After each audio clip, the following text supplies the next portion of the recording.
Aujourd'hui, nous retrouvons les quais de la Garonne pour évoquer l'histoire des ponts les plus anciens, le pont Neuf et le pont de la Dorade, qui font suite à une première approche des ponts plus récents, pont des Catalans, qui avait été évoqué auparavant.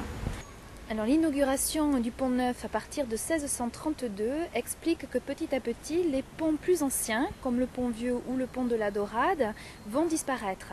Derrière nous, accolé à la façade de l'Hôtel-Dieu, vous apercevez l'arche restante de ce pont qui est connu sous le nom de pont de la Dorade. Ce pont existe à la fin du XIIe siècle. Le comte de Toulouse avait permis de la Dorade, donc qui se trouve juste au-dessus sur le quai rive droite, de construire donc un pont qui permettait de desservir l'hôpital Sainte-Marie et par la suite l'hôpital Saint-Jacques. Effectivement, le passage des pèlerins se dirigeant vers l'Espagne, vers Compostelle, s'accentue. Il est nécessaire de permettre à ces pèlerins de traverser le fleuve, mais aussi d'avoir des lieux susceptibles de les accueillir, comme les hospices ou les hôpitaux. Donc la rive gauche va s'aménager et pour permettre la traversée vers cette rive, on élève donc ce pont.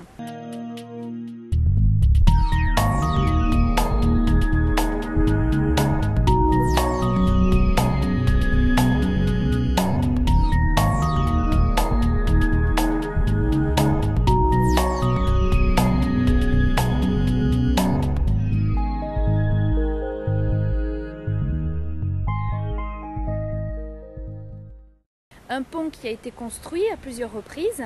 La dernière reconstruction utilise une architecture de briques de bonne qualité.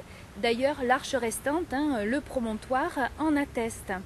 Au milieu même du fleuve, il existait encore au tout début du XXe siècle une pile de ce pont qui est aujourd'hui complètement immergée et les bouées de couleur permettent donc aux bateaux de navigation de matérialiser l'emplacement de cette pile. Sinon, on resterait accolé à la pile.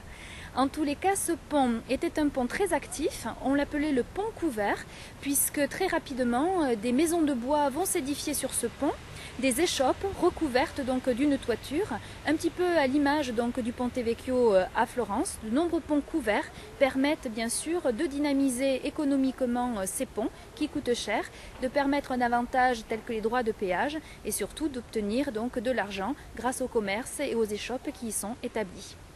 Le pont cesse toute activité, bien sûr, puisque désormais un nouveau trafic s'oriente vers le pont Neuf, ce qui va permettre aux hôpitaux de faire l'acquisition donc de parcelles et de construire un nouvel établissement beaucoup plus ample et détourner l'axe principal de la rue Saint-Nicolas. Donc aujourd'hui, le pont n'aboutit plus qu'à l'hôpital.